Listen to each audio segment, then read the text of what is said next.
Accounting term के बारे में डिस्कस करने वाले हैं। बहुत ही इम्पॉर्टेंट है और थोड़ा कन्फ्यूज़न भी आता है इनमें, क्योंकि डेटर्स एंड क्रेडिटर्स। तो चलिए समझते हैं। सबसे पहला डेटर्स क्या होता है। तो debtors refer to those person whose business has been sold goods on credit and payment has not been received yet. मतलब डेटर एक ऐसा पर्सन होता है जिसको बिजनेस ने गुड्स सोल्ड किया है, किस चीज़ पे, क्रेडिट पे। और what is the meaning of credit? Credit means उधार पे गुड्स सोल्ड किया उस पर्सन को, और उस पर्सन से अभी तक पेमेंट रिसीव नहीं हुआ है। फॉर एग्जाम्पल के थ्रू डेटर्स को और बेहतर तरीके से समझते हैं। मान लो ये एक बिजनेस है, ठीक है, और इस बिजनेस ने क्या किया, सोल्ड किया गुड्स। अब इसने गुड्स सोल्ड किया एक कस्टमर को।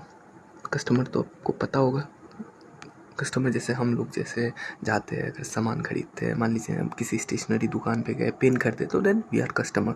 तो ऐसे ही किसी कस्टमर को एक बिजनेस ने गुड्स बेचा, और इस कस्टमर ने बोला कि भाई हम इस गुड्स का पेमेंट आज नहीं करेंगे, कुछ समय बाद करेंगे।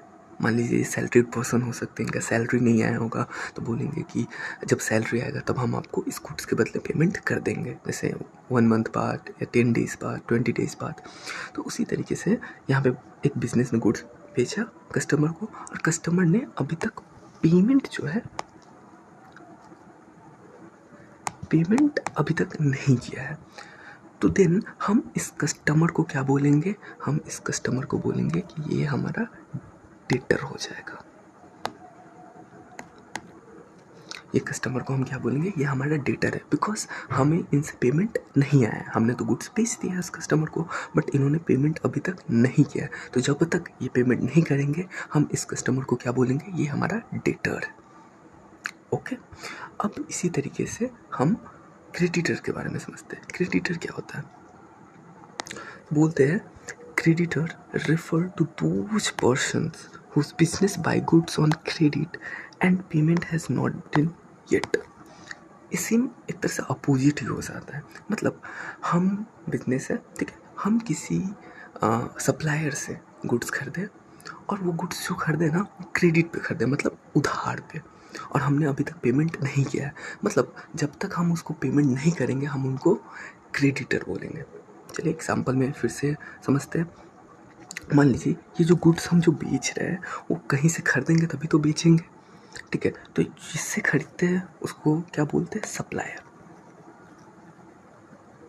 तो हमने सप्लायर से क्या किया, गुड्स खरीदा, और सप्लायर से गुड्स खरीदा तो हमने क्या किया, हमने अभी तक इसको पेमेंट नहीं किया। तो जब तक हम इनको पेमेंट नहीं करेंगे, हम इस सप्लायर को क्या बोलेंगे, हम इस सप्लायर को बोलेंगे ये हमारा क्रेडिटर है, ठीक है। तो जब तक हम इस सप्लायर को पेमेंट नहीं कर रहे हैं खरीदने के बाद, तब तक हम इस सप्लायर को क्या बोलेंगे कि ये हमारा क्रेडिटर है, ठीक है। आई होप सो मीनिंग आपको समझा होगा। और एक चीज़ देखो आप, कि जो ग्रीन साइड में लिखा हुआ है, ग्रीन में लिखा हुआ है, ये कहीं ना कहीं परचेज से रिलेटेड होता है, जो आपने पढ़ा है परचेज से, ठीक है। और जो ब्लू में लिखा हुआ है वो कहीं ना कहीं आपको सेल से रिलेटेड होता है, कि जब भी हम सेल करते हैं तभी हमारा डेटर बनता है, और जब भी हम परचेज करते हैं तब हमारा क्या, सप्लायर बनता है। अगर हम उधार में खरीद रहे हैं, अगर हम अभी तक पेमेंट न दिए हैं तो डेटर, और जब हम पेमेंट अगर हम उनसे नहीं लिए हैं तो डेटर, और जब तक हम पेमेंट इनको नहीं दिए हैं सप्लायर को, तो वो क्रेडिटर हो जाता है। तो आई होप सो आपको ये समझा होगा डेटर्स और क्रेडिटर्स का मीनिंग।